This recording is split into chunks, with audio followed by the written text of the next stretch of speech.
Christmas time always gets me feeling nostalgic, and lately I've been remembering a time when free-to-play games were actually free. All you did was go to some website, click on a title, and you got a simple little time waster made in Shockwave or Flash, with no timers, microtransactions, or arbitrary gameplay limits. Maybe you got a couple of banner ads or referral links, but that was about it. A free-to-play game actually being so free would be a Christmas miracle nowadays, but at the turn of the millennium it was par for the course. Such was the case with Santa Balls, released in 2001 by Coolbox and Block Dot Incorporated, headed up by Dan Ferguson and Mike Bielinski. Wait, that Dan Ferguson and Mike Bielinski? The Elf Bowling guys? Yep, those guys. So it turns out that after the unmitigated success that was Elf Bowling, Ferguson and Bielinski decided to sell their company Envision Design. But their new suitor, Vectrix.com, was dead on arrival, with pre-existing problems that led to them filing for bankruptcy not long after that. So the duo departed and started a brand new company called Block Dot, with their gaming outlet taking on the endearingly dated name Coolbox. One of their first projects was Elf Balls, a puzzle game with a name and theme that was mighty similar to their previous Elf Bowling. Too similar, in fact, and it didn't take long for the lawyers to get involved, changing it to Santa Balls. As for the game itself, it starts up with an obnoxious menu and obnoxious music, alongside an obnoxious elf spouting early 2000s catchphrases. Oops, I did it again. At this point, you can check out the story and the rules of the game, which are absolutely negligible, but hey, why not? And so it goes that after thanklessly working around the clock making toys, Santa's elves start resenting the world's greedy children and decide to steal the ornaments from Santa's Christmas tree, creating the game of Elf Balls. Not quite as destructive as the stories from other Christmas games on LGR, but it is yet another anecdote backing up my theory that North Pole operations are more chaotic than they are magical. Anyway, the game of Elf Balls, or Santa Balls, or Christmas Testicles, or whatever this is called, is quite simple indeed.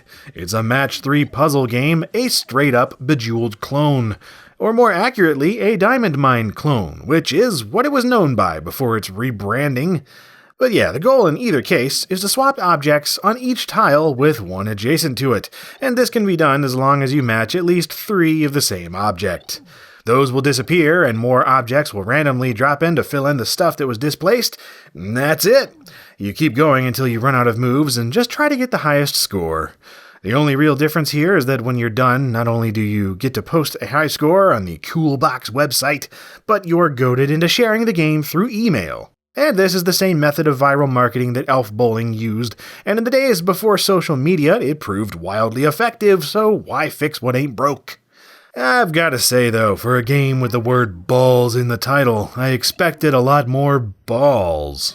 Sure, you've got a few spherical ornaments, but then there's all these gingerbread men, light bulbs, and candles thrown in there as well.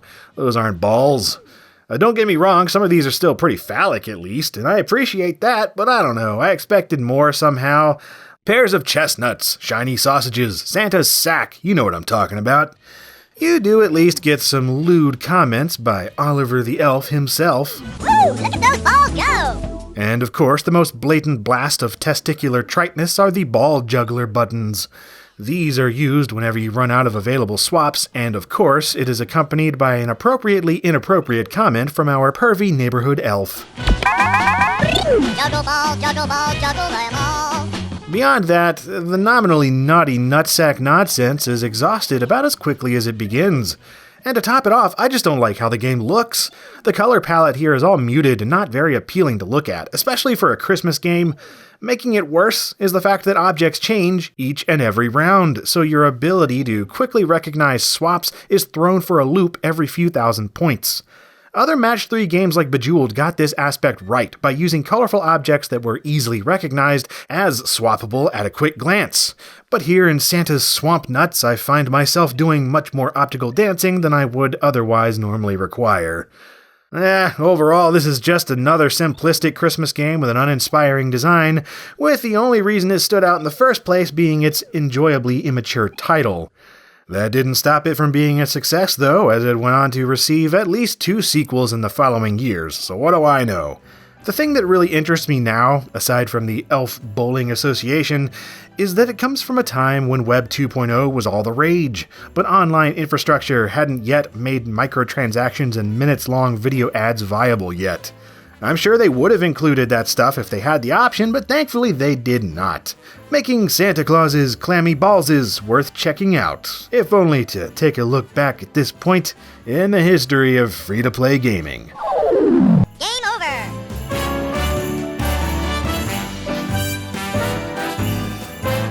And if you enjoyed this Christmas episode of LGR, perhaps you'd like to look at some other Christmas stuff. I've got a video on Elf Bowling here, as well as some others coming throughout the month of December and stuff, so as always, thank you very much for watching. Balls.